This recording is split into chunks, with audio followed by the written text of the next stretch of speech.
What's up, everybody? The brother man has returned. What's up, Bonnie? How you doing? March Madness is on and popping. And how's your team doing? I can't wait to see my boys play later on today. Later on today, we're gonna defend our national championship.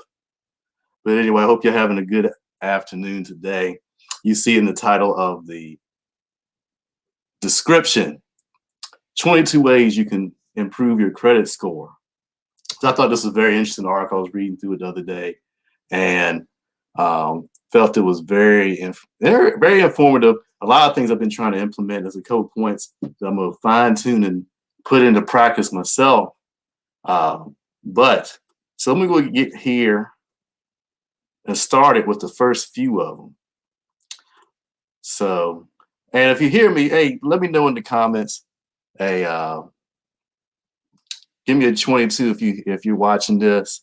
I appreciate all the love and support, Bonnie. And but anyway, so let's go ahead and get this thing started here. Here's some 22 ways to improve your credit score.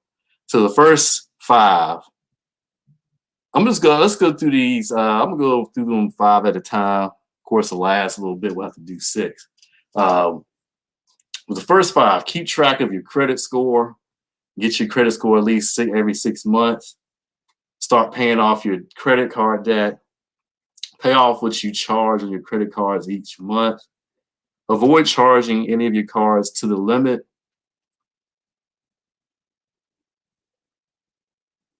Even if you do plan to pay it off on your next payment, spread it out amongst a big purchase. If you're going to charge a lot, spread that out over several cards and pay your bills early.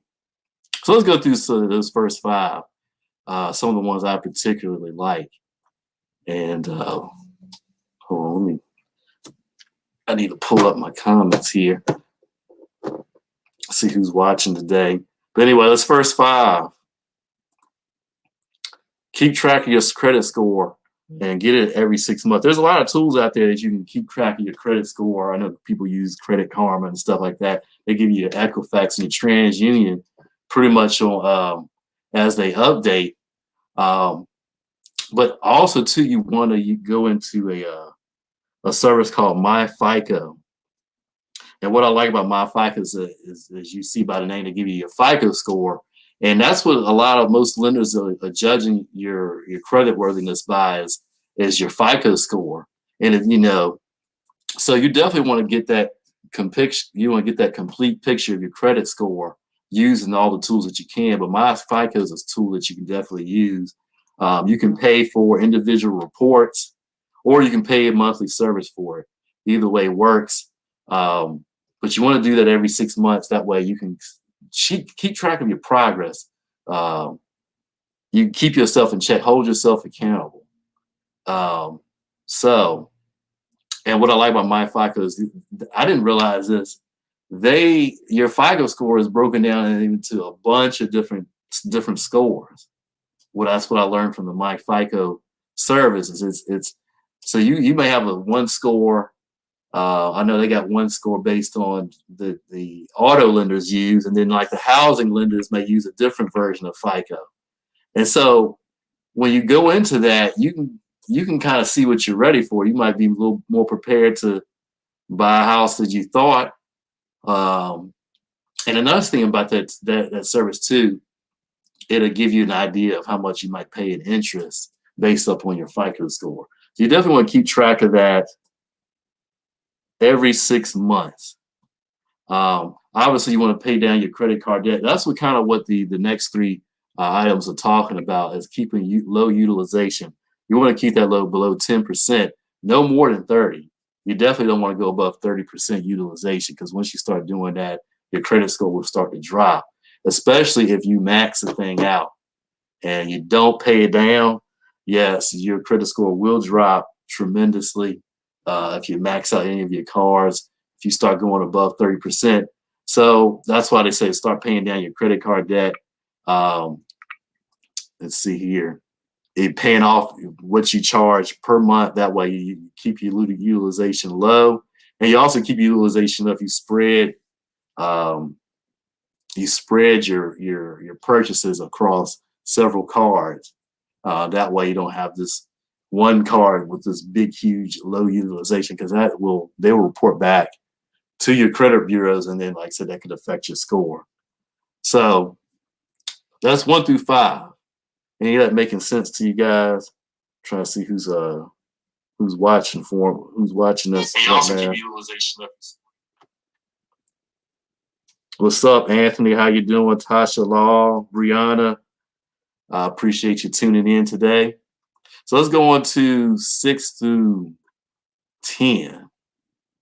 Now this is something. 6, set up automatic payments through your bank account so that you make timely payments on all your credit accounts. Okay. Keep your utilization, your debt to credit limit should never go higher than 30%. So we've kind of talked about that. And it says, even if you pay off what you charge each month.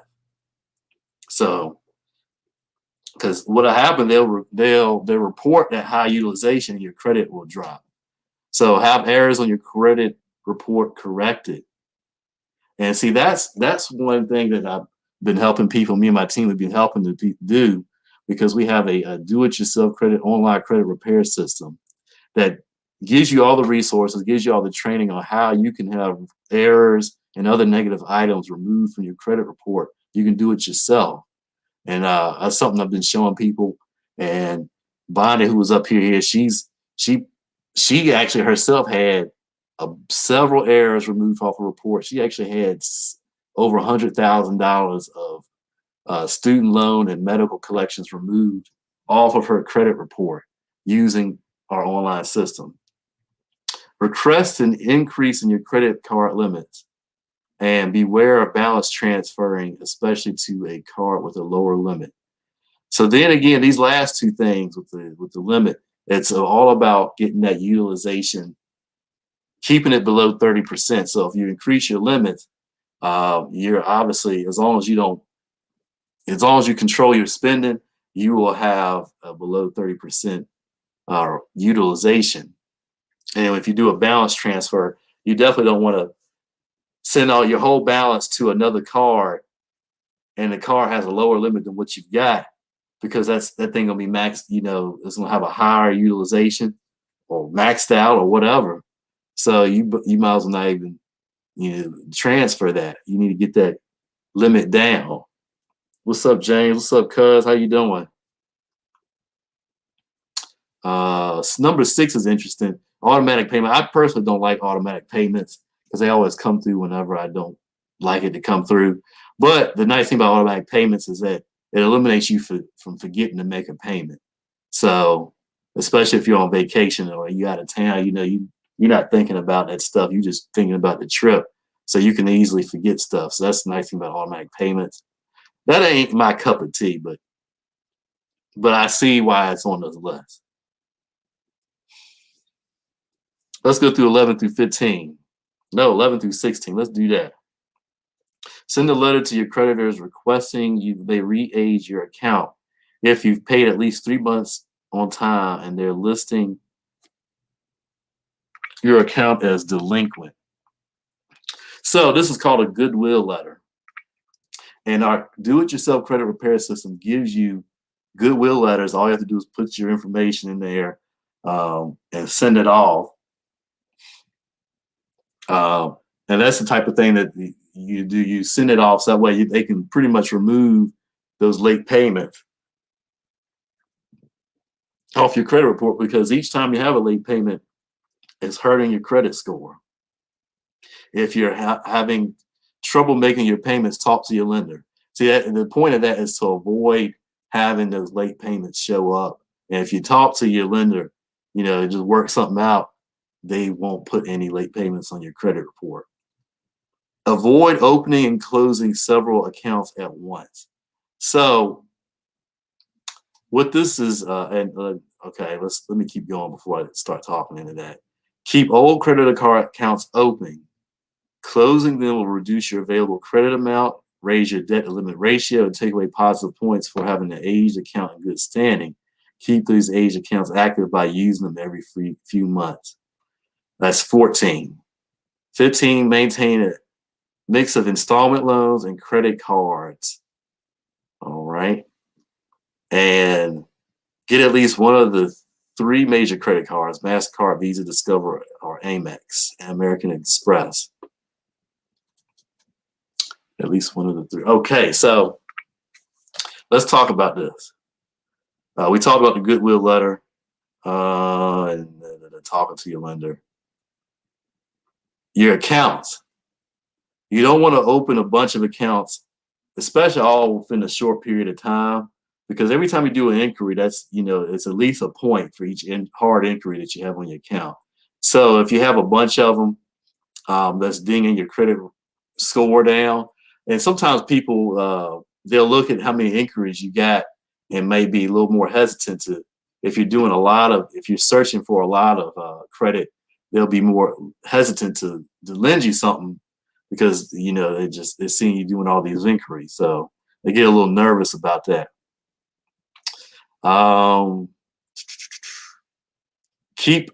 This is, now let me tell you, number 14 is a mistake I made. I got mad. It's about keeping your old accounts open.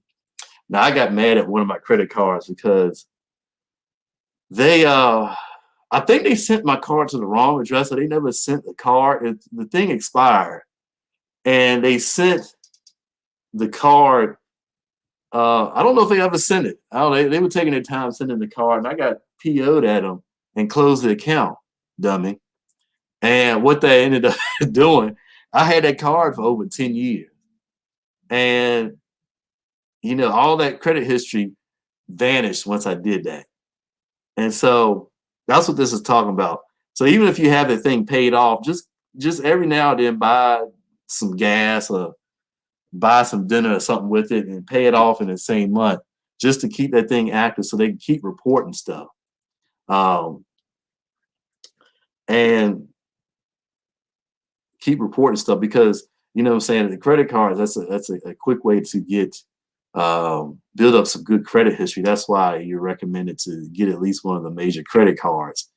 And even if you're just starting to build your credit, you can get a secured credit card with these 3 companies. That might be one of the things listed. I might be jumping ahead of myself, but you can get a secured card, and that way you can start building your credit history and practice having that utilization down below 30%. And that's a good way to low risk way of building your credit. Let's go to 17 through 20. If you are shopping for a house or car that requires financing, try to get all your inquiries to your credit to occur within a 2-week period. So if you do that, they may not, people lending, they may see that all as one inquiry, instead of having a bunch of inquiries throughout the year. If they see it all in a short period of time, they know that you're not just frivolously getting credit. So that makes people nervous. Take out a small personal loan and repay it over the year. That's another good way to build credit history. Let me come back to that. If your score is low, get a secured MasterCard or Visa card to build credit with that. We talked about that. Pay small disputes rather than having them sent to collections. So that's what you got to call your lender or whatever and say, hey, look, I know I owe you 1,000. I got 600 now. Can I get that to you? And you just do it and get that in writing. Get that in writing. Send a letter and get that in writing. But now let's go back to the small personal loan. You can do that with the small personal loan. There are loaning options available for that. Also, too, you can do what's called a self-lender loan. Self.com and a couple other places, they got what's called self-lender loans, which basically is you loaning yourself money. And so basically, they don't even do an inquiry. You just check your, what's up, Tim? How you doing today? They set up a loan and they loan it instead of giving you the cash. They put it in a CD. And when you pay off the loan, that money is given to you then. But the nice thing about that is that you get that small personal loan, that self-lender loan, and it's what I like about it is building credit history. And then when you pay it off, the money's there. You've built yourself an emergency fund, or even if you just want to save, you can save money and build credit at the same time. So you can kill two birds with one stone. Now, 21 is the most important, is don't give up. Raising your credit score takes time. So you're going to have to use several strategies to raise your credit score. So if you're in a bad situation, or if you just need to lift your credit score, you may have to focus on your utilization. Then you might have to go and get items removed. You may have to use several different strategies to raise a credit score. And your credit score didn't drop more than likely overnight. It could have, but it's not likely. You probably, if you were like me, you probably had been developing some bad habits over time. And then all of a sudden you wake up one day and you're like, oh, snap, I got to do something about this. But you can raise your credit score from any situation. I personally have raised my score over 200 points since I've been focusing on this. 200 points. I've had 4 collections removed. And, I told you before, I had some accounts get closed. And, I've been able to start to rebuild that history using secured credit cards, using a personal loan, and paying them off, keeping the utilization low. Now, I mentioned the do-it-yourself credit repair system that has educated me and taught me how to accomplish all 22 of these things. So let me show you this here. We're going to share, and let's see here. There's an application window. Well, before I share that, let me get myself on the right. Okay, we're on the right page, so.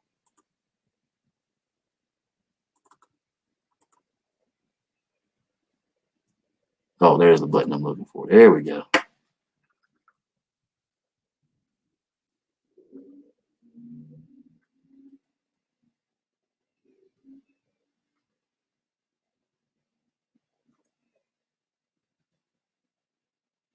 Bam.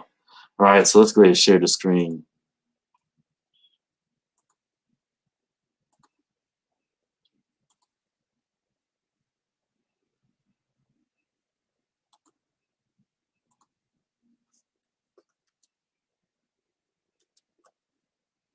Oh, we gotta get myself on here. Let's see here. Oh, I am on here. Let's do this. No, I don't like that. Let's do this. All right, cool. All right, so as you see here, what you are seeing right now is we were talking about some of the resources available through this credit system that I have available, me and my team have available. These are some of the resources you get. You get pre-written debt validation letters, verification letters. These are some of the letters dispute letters that we've been using to get items removed, errors removed, mistakes removed, even collections removed, whatever the case. You get all that as part of the credit system there.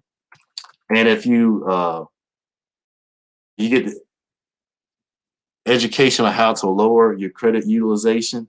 Now, what I like about this program, if you sign up as a monthly member, as an affiliate, you actually get a resource that you get education on how you can actually increase your take-home pay from if you're working a W-2 job. You can take advantage of a resource that will enable you to increase your take-home pay from your job. You can use that money to put towards your credit cards, any debts you might owe, because you may be wondering, I mean, that's probably why you're in the situation anyway. At least I was. So a person might be in that situation because they're not taking home enough money.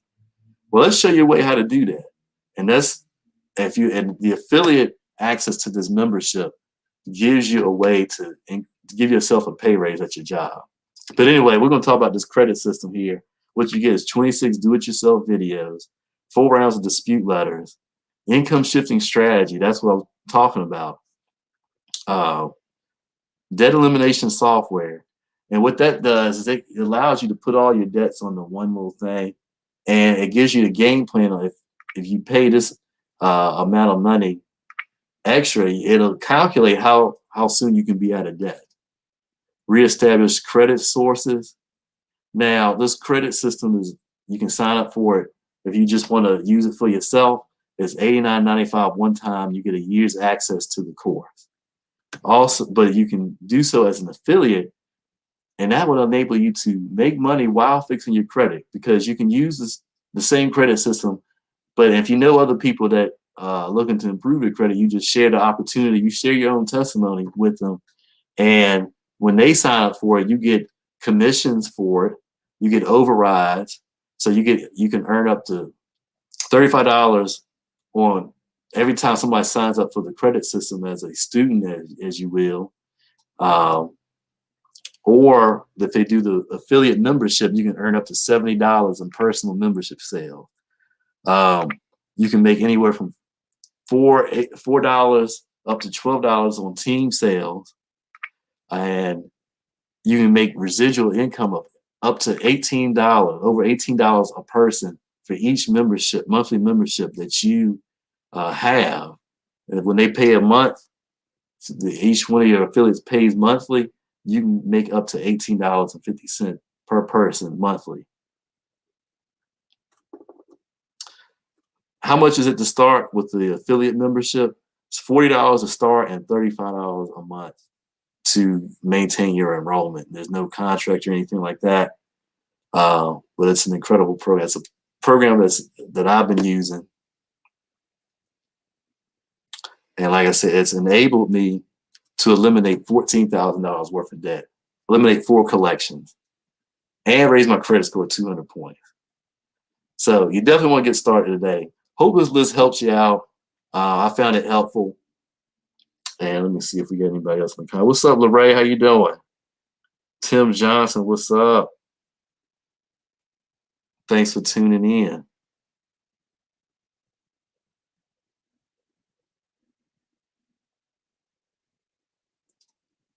All right.